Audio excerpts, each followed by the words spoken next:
Olá, estudante! Seja muito bem-vindo ao meu canal. Kelly aqui da Didasco falando. Mais um resumão sobre aquelas grandes obras literárias brasileiras para você alcançar aquela nota 1000 na redação ou para você fazer aquela prova do livro. Sabe quando vai cair algumas questões de um livro num determinado vestibular ou então na prova da escola? Para isso mesmo, aqui a gente vai trabalhar sobre o livro A Terra dos Meus Povos, de Cacau Jacupé. Uma obra literária de primeira linha, hein? Raramente a gente tem alguns grandes livros assim escritos por nativos indígenas mesmos que estão lá vivendo, né, com aquele olhar de dentro da cultura indígena. Bom, tá preparado, né?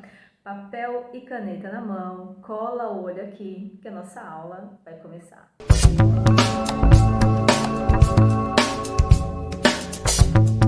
Bom, você sabe que aqui é tudo organizado, né? A gente vai dividir essa aula em 3 partes. Isso. Na primeira parte, eu quero te falar um pouco sobre aquelas características literárias. Sempre vai cair alguma questão perguntando qual que é o foco narrativo, qual que é o estilo do texto, ok? Essas características técnicas, digamos assim. Na segunda parte da aula, eu vou te falar o conteúdo do livro. E esse daqui não é necessariamente uma história, uma narrativa, um enredo, tá? Hoje é diferente. E na última parte, como que você pode trabalhar esse livro na sua redação, dentro de qual tema? Será que dentro de educação, minoria social, saúde, enfim? Ou qual as temáticas envolvidas, né? O que necessariamente esse livro quer passar? Qual que é a mensagem? Qual que é a moral dele, tá? Então a gente vai organizar a nossa aula dessa forma. Bom, tome nota aí. Eu primeiro preciso te falar um pouquinho do escritor, do Kaká, para que a gente consiga entender por que essa obra aqui ela não tem um enredo, não tem uma história, tá? Anote aí para mim, por gentileza. O Kaká ele é nascido em 64, mais precisamente dia 1 de fevereiro. E entenda assim, ele nasceu não dentro de um coletivo indígena, ele nasceu numa cidade normal, ali numa zona urbana, ok? E ele ficou ali até mais ou menos o período da sua adolescência, quase a vida adulta. Quando foi mais ou menos ali nos anos 80, ele buscou conhecer um pouco da sua origem, e aí ele foi procurar os Tchucarramães, exatamente, esse nome que está aparecendo aqui, ó, Tchucarramães. Digamos que eles são uma das tribos, tá? Uma das 300 tribos que estão aqui no livro. O título, A Terra dos Mil Povos, é uma metáfora, é uma comparação, é uma aproximação para falar que você tem bastante grupos indígenas, tá? Voltando ao raciocínio. Então, quando ele se aproximou dessa tribo, Tchucarramarrãs, ele foi batizado, digamos que ele retornou para suas origens, ele foi entender um pouquinho da sua ancestralidade, entender um pouco da sua natividade, para que ele, digamos, buscasse a sua identidade, tá? Agora vamos lá, características literárias. Esse livro ele foi publicado em 1998. Então entenda que o Kaká já estava aí na vida adulta, mais ou menos 33, 34 anos, ou seja, ele já tinha bastante formação indígena, bastante conhecimento, tá? Bastante embasamento.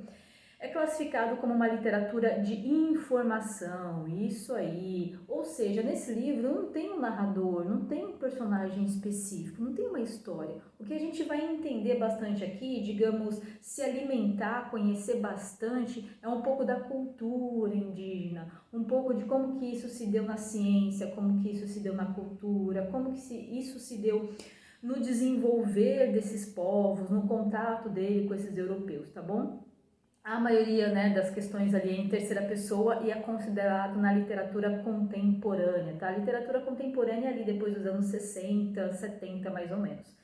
Estamos juntos aqui? Aqui foram as nossas, digamos, informações técnicas, tá? Agora vem aqui para o nosso conteúdo do livro. Bom, como eu estava te falando, o Kaká, ele tem bastante envolvimento com a cultura, mas além disso, anote aí, ele é professor, ele já tentou seguir carreira política, ele é ambientalista, conferencista, ele já foi chamado para algumas conferências no exterior e ele é escritor, não só esse livro, mas ele também divulga bastante artigos científicos da sua região. Então, olha só, o Kaká, ele é uma figura que representa bastante importância e validação para a cultura indígena, porque digamos que ele dissemina essa informação não a partir de uma crônica dos viajantes ou do europeu, mas a partir de uma crônica dos próprios nativos. É diferente quando eu vou falar de um indígena e eu não sou. E é diferente o meu olhar, a minha análise, a minha informação quando eu estou dentro desse território. Fez um pouco de sentido aí? Bom, Continuando nosso raciocínio, esse livro é considerado como crônica, tá? Tome nota aí, por gentileza. Crônica dos Nativos. Então, um dos pontos que ele começa iniciando é o termo índio, né? O termo índio, por que ele surgiu exatamente por aquilo, né? Os viajantes estavam ali no caminho para as Índias e se perderam ao longo do caminho, chegaram aqui no Brasil e eles olharam esses nativos e não sabiam ainda que estavam ali em um território divergente, horário diferente da Índia, e deu o nome para isso de índio. Tanto que esse termo surgiu nesse período, pessoal. Antes disso, vamos lembrar que a gente tem maias, astecas, incas, enfim, e esse povo era tudo chamado de nativo, tá? Só foi usado esse termo depois desse período aqui. Outra informação super importante aqui, né? Essa terra dos meus povos, ela tem 3 povos principais, isso, 3 principais. Digamos que esses 3 principais indicavam a maior quantidade de nativos, tá? Anote aí, por gentileza. Tinha os Tupinambás, que representavam o sol, tinha os Tupis Guaranis, que representavam a lua, e por último tinha os Tapuias, que representavam os sonhos. Ah, detalhe importante, o deus Tupã era o deus do trovão. Digamos que o deus Tupã foi ele que criou todo esse mundo, tá? Inclusive, a partir do momento que ele começa falando um pouco, né, da religião, dessa religião politeísta que acreditava em vários deuses, agora ele vem falar um pouco da cosmologia. Ou seja, como que o surgimento do mundo se deu. Além disso, você tem bastante registro dentro dessa obra sobre sítios arqueológicos, exatamente. Tem alguns registros lá falando que tinha alguns encontros, sim, entre incas, astecas, maias, vikings. Tudo isso provado, tá, por vestígios encontrados, por fósseis encontrados. Tem também bastante recurso ali da economia, como que isso se dava na caça, na pesca, na coleta, nos artistas, principalmente nos ceramistas, porque afinal de contas, bastante utensílios do dia a dia, né, do cotidiano, seja na cozinha, seja doméstica, era a partir do barro, da argila.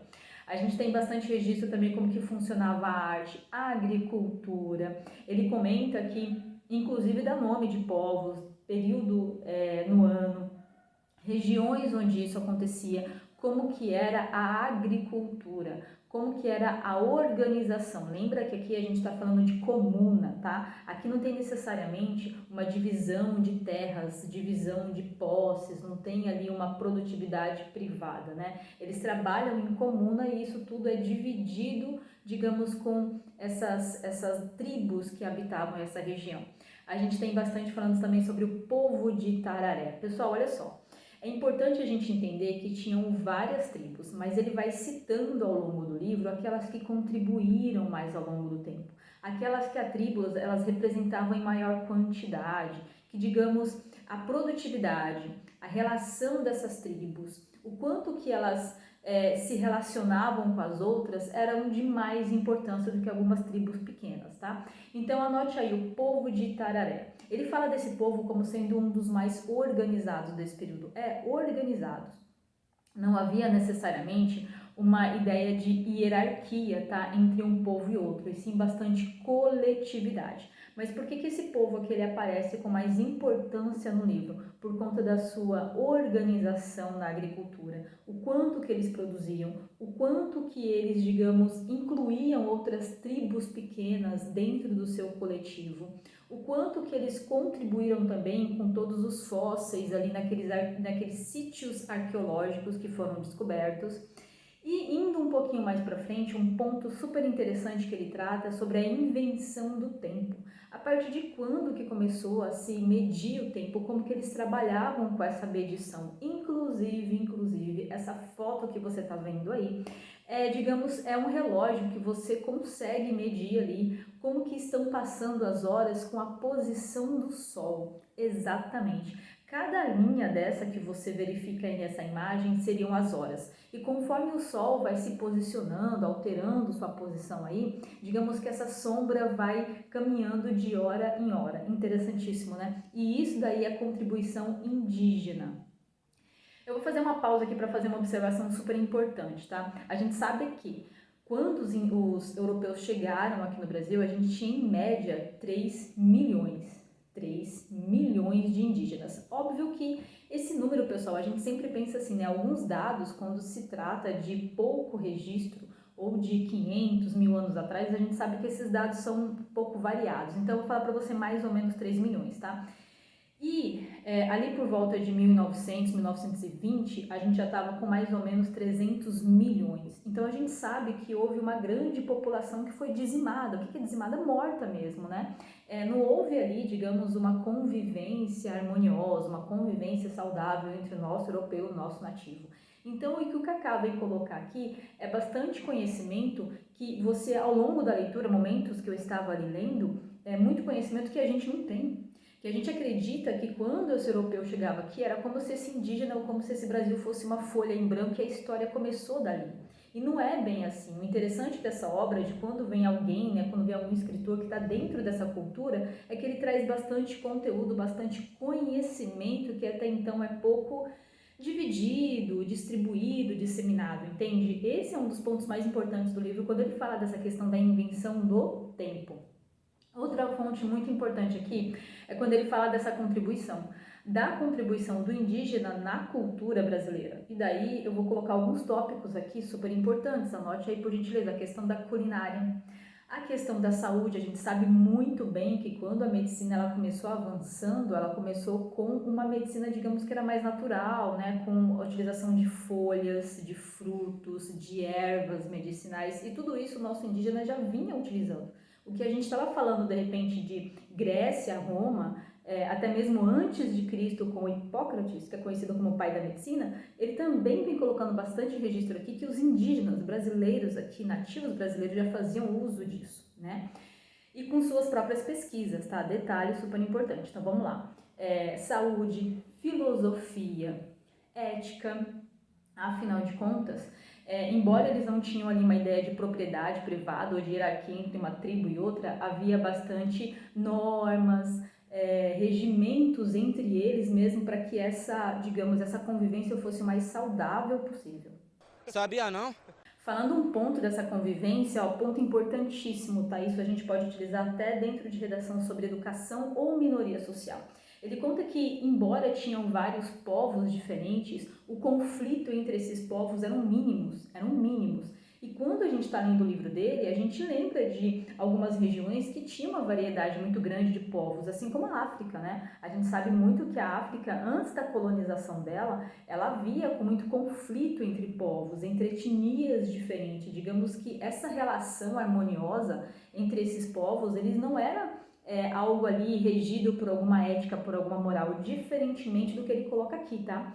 Outro ponto importante também é a contribuição no idioma, a contribuição na literatura, na cultura, nas lendas. As lendas, né, ou as parlendas no Brasil, tem muito de influência aí, como a Curupira, enfim, tem muito de influência dos nativos indígenas aqui do Brasil.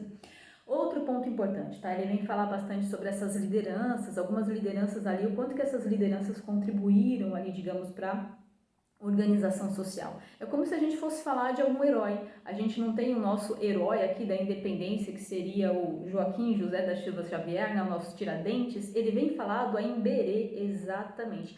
Aimberê, digamos que é como se fosse o herói para eles, tá? Era um nativo ali, um líder também, que ele organizava essas, digamos, esse conjunto de guerreiros indígenas, do treinamento, da conquista de territórios, da organização. Inclusive, esse Aimberê, ele trabalhou com a tribo dos Guajajara, exatamente. Quem ouve falar de Guajajara aí sabe que a gente tem uma liderança atual, né, que vem aparecendo um pouco na mídia. Que independente, digamos assim, é interessante a gente olhar para isso porque traz mais validação, traz importância, dá poder de voz para essa população. Vê se fez sentido aí. Pessoal, terminando nossa aula aqui. Ponto importantíssimo que ele trata no livro, e a história quase não nos comenta isso nos livros. O general Rondon. Quem nunca ouviu falar do general ou do Marechal Rondon? O Marechal Rondon, junto com os irmãos Vilas Boas, eles contribuíram bastante para a defesa das terras indígenas, para a diminuição dos conflitos e da dominação dos povos indígenas. E lembrando, tá? O general Rondon, ele tinha uma ancestralidade indígena, embora ele não era. Ele nasceu já na zona urbana, né? A gente sabe que ele entrou aí para o militarismo com forte influência, basicamente, digamos, da sua competência, do seu comportamento, porque ele não tinha ali uma família tradicional dentro da área, entende? Dentro da elite, digamos assim, ou dentro da classe nobre. Ele veio com uma ancestralidade e o trabalho dele todo, aí, digamos, de bandeiritismo, né, de entrar mais para o interior, de fazer esse policiamento, né, nessas regiões, era bastante respeitador para com os nativos, porque ele tinha uma ancestralidade. Inclusive isso cai em prova, isso já caiu em vestibular, tá? E agora, caminhando para o finalzinho da nossa aula, quero te falar como que você pode trabalhar isso na sua redação. Enfim, mas qual que é a mensagem desse livro? Pessoal, ele fala bastante sobre tolerância, sobre preconceito, xenofobia, né? Porque, afinal de contas, xenofobia é tudo que é estranho, né? Não necessariamente o estrangeiro vindo de outro país, mas tudo que é estranho de uma região, né? E é muito contraditório a gente falar que esse nativo é um estranho, tratá-lo com xenofobia, né? Com uma certa aversão, porque na realidade, ele estava aqui antes dessa região, digamos aí, ser achada, né? Ser colonizada, né? Vamos utilizar esse termo então. Então, xenofobia, a importância da ancestralidade. Quando o Kaká ele produz uma obra dessa, o que ele está, digamos, reavivando na memória, né, nesse patrimônio imaterial, cultural brasileiro? Uma ancestralidade que, se ela não for registrada, ela vai ser perdida. E se ela é perdida, você perde a identidade, que é a única coisa que um povo tem. Fala aí pra mim. O que diferencia um povo do outro são suas características de identidade. Se ele perde sua característica de identidade, esse povo, digamos, deixa de existir. Você entende aqui? É verdade. Bom, a questão do indígena, sempre que cair na sua redação, esse livro, digamos, ele é uma mão na luva para você. A questão da natividade. E por último, não menos importante, ó, quando a gente coloca um povo como superior e outro como inferior, quando a gente faz essa comparação, seja de etnia, de raças, de grupos sociais, até porque dentro da política e da organização social aí dos indígenas não havia necessariamente essa hierarquia como um sendo superior ou outro inferior, né? O que havia ali era muito respeito, não havia ideia de não fazer questionamentos, enfim, é uma mão na luva quando trata desses temas de principalmente educação, porque afinal de contas a ideia de informar, de trazer esse conhecimento, né, é esclarecedor para que a gente entenda bastante sobre como é rica essa cultura, minoria social e não, por último, aqui vou falar sobre segurança. Afinal de contas, a gente teve em média aí 10% da população que sobreviveu aos quase 400 anos de colonização. Veja se fez sentido para você. Prontinho, resumo entregue. Comenta aqui se você já tinha lido o livro, se você teve algum insight importante, se teve alguma passagem do livro que para você mais fez sentido, sabe, mais te trouxe às claras algum conteúdo que você não tinha aí no radar ligado. E claro, se esse conteúdo fez sentido para você, pessoal, se valeu a pena, compartilha para aquele amigo, aquela amiga, sabe, que você sabe que vai prestar um vestibular, que vai fazer a prova, que precisa melhorar a redação, manda para ele que eu tenho certeza que ele vai te agradecer. Pessoal, obrigadão por hoje. Espero mesmo ter colaborado. E agora vai lá, gabarita essa prova.